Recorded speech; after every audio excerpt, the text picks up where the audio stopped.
Week 6 of the 2023-24 NBA season is over, which means it's time to run it back. This is Run It Back, NBA Week in Review. I'm Jose Salviati, editor at thepeachbasket.net, and this is the show where we recap the week that was in the NBA and then discuss the NBA question of the day as we prepare for the week to come. This season, we'll have a guest with us each week. Today, I'm excited to welcome Chrystopher Henderson. He's a credentialed creator covering the Los Angeles Clippers. Chris, how are you? I'm doing well, man. Happy to be here. Happy to talk hoops. I enjoy it. So let's get to it. Outstanding. Let's do it. We're going to start. Let's start with the only objective NBA power rankings anywhere. You can read more about how we got to those rankings and see the entire list at thepeachbasket.net. Before we get to the power rankings after week 6, we want to call out that there are two teams out of the top 10 this week, the Dallas Mavericks and the Los Angeles Lakers, and in are the Denver Nuggets and the Sacramento Kings. Let's see where each of those teams land, and then Chris, you and I can talk a little bit about it. Here are the power rankings for week number 6. Starting at number 10, the Houston Rockets are still good, but dropped 5 spots, just barely hanging on to the top 10 spot. Much improved Rockets. The Denver Nuggets are back in the top 10 at number 9 after a good week for them. The Milwaukee Bucks are back in the top 10. The Milwaukee Bucks moved up 2 spots from 10 to 8. Now, the New York Knicks have held down the number 7 spot for 4 weeks in a row. They like it here. And the Knicks, Steve's pick to win the in-season tournament, by the way. The Sixers like being at number 6. They're here for the second week in a row, and it makes sense that the Sixers would hang on at the 6th spot. The Sacramento Kings had a very good week in week 6. They moved all the way from out of the top 10 into the 5th spot this week. The Orlando Magic continue to surprise people. They dropped 1 spot to number 4 this week, but have a really, really good team. The Oklahoma City Thunder are embroiled in a little controversy, but are hanging in there, dropping spot to number 3. What's going to play out for them in the weeks to come. The Boston Celtics moved up 2 spots and take up the number 2 spot. And finally, the top spot once again belongs to the very surprising, very good, defensive-minded Minnesota Timberwolves. They are the number 1 team again. There are your top 10 after week 6. Keep in mind, I mention this every week, these are the objective NBA rankings. We don't take into account anything but wins and losses, where you won and where you lost. They're objective. It's not my opinion.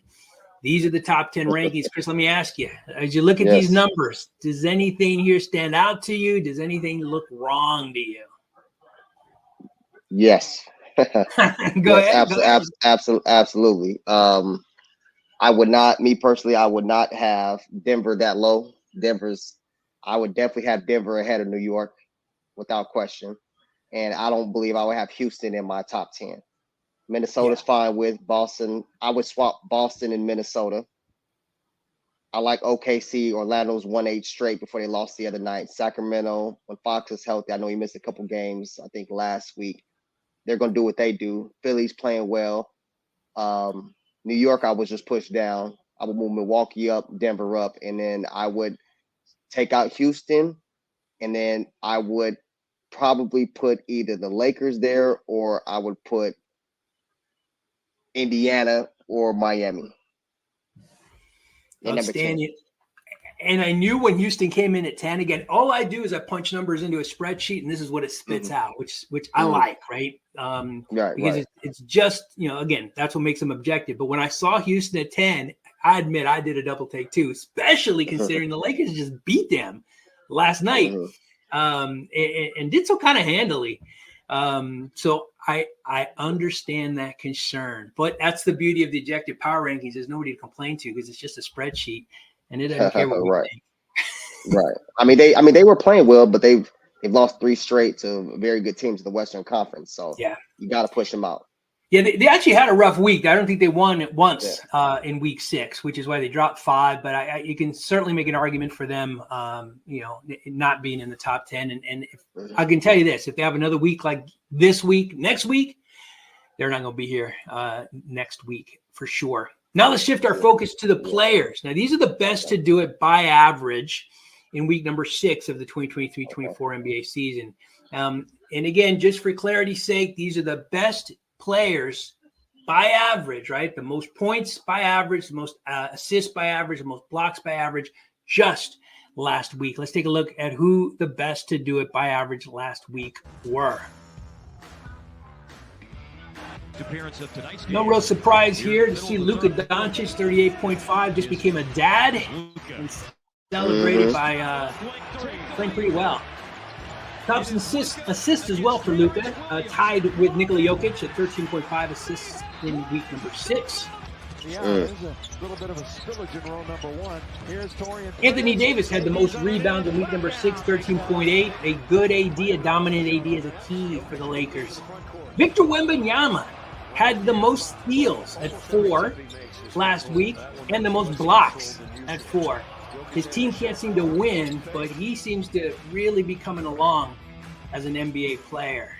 So those are the best to do it last week. Let me ask you, because I'm really curious to get your thoughts. Having seen Victor a couple of times, what do you think his ceiling is? I think his ceiling is high. I think he's very. I've seen him play in person once, so I think he's very skilled. I think the game sometimes moves too fast for him, and I think certain teams he's not able to match the physicality. Kind of like how when Giannis was when he first came in, but we see what Giannis does now. So maybe he can get to that, but he has the right mentality. He likes to win. I think he takes on challenges and stuff like that, but he's still young. He has a lot of pressure on him too. Remember, a lot of people are saying he might be one of the best to ever do it. Most hyped since LeBron. So there's just a lot of different factors, but he's definitely played well, honestly. I mean, he's very skilled. I think he understands the game, his footwork, his ability to defend the basket, switch out on guards, use his length. I mean, there's a lot of good stuff, and he's in the right system. Like, right. I just thank God he didn't go to Charlotte. Oh my God. I think that would have stunted his growth like no other, but I think he'll be okay. And then 2 or 3 years down the road, Pop will put the right pieces around him, and they may have something. Right. It's great to see him show up on these lists time and time again. He has been here before as the best to do it by average. First time on steals, but he's shown up multiple times for blocks. And yeah, you're right. I mean, and it just goes to show you, the luck of the draw in terms of the draft. You get drafted by the wrong team and you're buried. But he's in the right system with the right guy. And keep in mind, and this shocks me every time I see it, he's 19 years old. Right. I mean, that's wild. He's just starting out and already having such a great impact. Right. All right, we'll keep our focus on the players now, and we're going to shift not to the best by average, but the best to do it after week 6. Okay. Now, this was tough, right? This is what we normally do. We pick the best dunk, the best dime, the best deny, the best dagger, the best dazzler, and the dud of the week. There were a lot of really great daggers, last-second shots to win games this week. Shout out to Devin Booker, Giannis, who we mentioned earlier, Paul George, all had amazing shots to win games for their teams. Additionally, big shout out to LeBron James. We talked about that game against Houston last night. You might have seen his 360 layup, which was dazzling for anybody, much less the oldest player in the NBA. But none of those made the plays in their top play category. Let's take a look at who did. These are the top plays last week. The best dime, dagger, deny, dazzler, dunk. And the dagger, Malik Monk, showing that the in-season tournament means something to the play. Heck of a shot, great game. Now look at this dime by Dennis Schroeder. Full speed, precision pass, nutmegging KD. That's an amazing pass. Yeah. The dunk, I love this. Jalen Suggs and Cole Anthony recreate the Florida tandem dunk. Made famous by a couple of guys in Miami. I forget who they were. The best deny. Al Horford, not just once. Look at this. Boom. Twice. Outstanding. The dazzler, Greg Popovich. Perfect form. He's angry through the whole shot. But perfect form. Yeah, he was. And the dud, with apologies to rookie Jalen Hood Tefino. That was not a great pass. That came at the end of a really bad game for the Los Angeles Lakers, who are playing pretty well. Any hanging in there. On those? Are you good with that? You saw that Laker game, right? Did you see that pass? I did. Were you watching the game? I did. Yeah, it was intended for somebody else, Right. but Jackson Hayes he didn't do anything wrong. He was in the wrong place, but he's tall. He's 6'10", 6'11". So I see why you can get hit in the head, but your head should always be looking for the ball. So I mean, I don't know. It happens. But I think the Dennis Schroeder one wasn't intentionally done. He just made Oh, a good really? pass. No, he did not intentionally throw it through KD's legs. Wow. No, Okay. not in transition. Now, Right. maybe if KD was showing on a ball screen or something like that, he threw his leg, but he's running full speed at KD. KD's in transition and pursuit. It's like, I don't believe he meant to do it. Yeah. That's just my opinion. Everything No, else no, I I think think I saw was pretty good. you got to be right, because honestly, that's what made it so amazing to me, right? Yeah. Because Yeah, these are yeah. three people that are moving: Schroeder, KD, and the guy you pass it to, and Right. you've got literally a split second. Yeah, it was probably a happy accident for Yeah. for It's still Schroeder. it's a good play either way. Sometimes it's good to be lucky. I get it, but I don't believe he intentionally meant to throw it through KD's legs. He was trying to 100%. push the ball ahead, and KD's so tall in his long stride. Right. KD caught up to the ball, and he happened to go through his legs. So, and he's Yeah. tall, so It looked good. It looked good. it was a good play. That's why I made SportsCenter. Here we go. Well, Absolutely. finally, we get to the NBA question of the day as we prepare for the coming week. And Christopher and I are going to talk this through. Luka Doncic just tied Larry Bird for 9th place all time with the most triple doubles. Is he the best point guard in the NBA today? I've got my thoughts. Chris, I want to hear yours. What do you think? Well, I'm curious. I want to hear your thoughts first. Okay. Nobody's ever shouted back to me. I kind of like that. Yeah, right? I'm just curious. I'm ready for you. So, okay. Listen, when Luka came into the league and I saw what he was doing at the point guard position, much like Victor Wembanyama, he had an impact right away. I thought this guy was going to be, a multi-season MVP, perennially. He's been great, hasn't gotten to that level, but his teams, Cuban has a hard time finding the right player to match him, right? They tried Porzingis, they tried Dinwiddie, Jalen Brunson, and they just can't find the right guy. So Luka's such a phenomenal player. I don't think he is the best point guard in the league. Not because of any of that, though, but all of that kind of factors in. Right now, the NBA is point guard rich, right? You got Shea, you got Tyrese, you got Devin Booker, who's listed as a shooting guard. But, I mean, he's averaging over 8 assists a game. That's a point guard. Steph, De'Aaron Fox. Steph is the guy who says he's the best point guard ever. De'Aaron Fox, Trey. These are great players. When I look at all of them, Luka leads all of them in points. But it's I think it's Tyrese Halliburton who leads them all in assists. And this guy has had an incredible assist game. And what makes Tyrese Halliburton so amazing beyond that, he's still averaging 27 points a game, and his turnovers are just 2.5, which is among the best of the guys who handle the ball. The number of times, the amount of times that they do. So right now, if you were to, ask me, and you are, so I'll tell you, Tyrese Halliburton, if I had my pick and I had to pick my dream team for 23-24 and I had to pick one point guard, I go with Tyrese Halliburton. Today, if you had to start your team today. Yeah, and keep in mind, just for the players that are playing today, right? Not all time. My all time. No. Right. But Tyrese Halliburton today, I just, he's a guy who can make the last, he can, like Luka, be trusted to make the right decision at the end of a game, hit the big shot, make the right pass. But I just think Luka turns the ball over a little bit more, 3.8 over Tyrese, 2.5. And that kind of balances out the difference in points. I think Tyrese Halliburton is my best point guard right now. What do you got? Right. So if you were to start an NBA team today, he would be your number one point guard you would start your team with. Nothing wrong with that. Just curious. Today, he would be the one guy you start your team. When you say it that way, it makes me think a little bit. But I'm sticking with it. Tyrese Halliburton. Okay. That's a good choice. Me personally, Luka's not a point guard. Obviously, he has a ball in his hands, but I don't label him as a point guard. He's ball dominant. And also, I want to go back to something you said about Mark Cuban not being able to find the right guy. I think they had the right guy in Jalen. They just didn't want to pay him. That's why he's in New York. So it's just like, because that was a good fit for them because Jalen can play off the ball. They play at two different speeds. So I just think they had something going, but they didn't want to pay him. But that's another story. But I like Halliburton, man. He doesn't get a lot of shine because of the city he plays in, but he doesn't turn the ball over. That's what sticks out to me more than anything. A lot of these guys that dominate the ball, he had, I think, was it last week? He had a 15 assists, no turnovers. And his usage rate is so high for him not to turn the ball over, man. That's excellent. Give me somebody that doesn't turn the ball over. But if I had to start mine today, I would probably choose between Shea and Fox. Okay. Shea because of his size, Fox because of his speed. Can't coach that. Right. And Shea, he's just gotten better. He's just gotten better each and every year he's been in this league. And both those guys are young. If I had to choose one of the two, I would choose out of those two. Start my team today, honestly.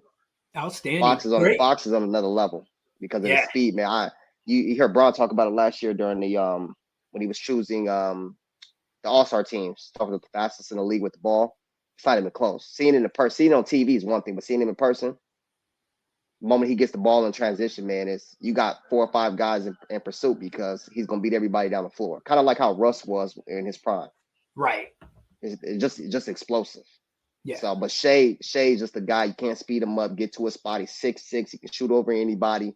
He's shooting the 3 better now. I don't know his percentage, but he's just gotten better, man. The Clippers traded him away. Remember, he was involved in that PG trade. So yeah, I remember.